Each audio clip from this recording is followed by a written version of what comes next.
সরকারি বিভিন্ন মন্ত্রণালয় ও সংস্থার পরিত্যক্ত ভবনগুলো চিহ্নিত করে সেগুলোকে স্বাস্থ্য ও পরিবার কল্যাণ মন্ত্রণালয়ের অধীনে নিয়ে স্বাস্থ্যকেন্দ্র করার নির্দেশনা দিয়েছে প্রধানমন্ত্রী তারেক রহমান।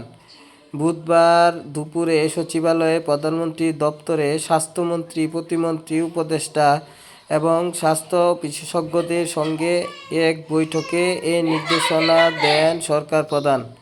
প্রধানমন্ত্রীর অতিরিক্ত প্রেস সচিব আতিকুর রহমান রুমন এ তথ্য জানিয়েছেন। তিনি জানান, বৈঠকে সরকারি বিভিন্ন মন্ত্রণালয় ও সংস্থার পরিত্যক্ত ভবনগুলো চিহ্নিত করে সেগুলোকে স্বাস্থ্য ও পরিবার কল্যাণ মন্ত্রণালয়ের অধীনে নিয়ে ক্লিনিক ও চিকিৎসা কেন্দ্র করার বিষয়েও আলোচনা হয়েছে।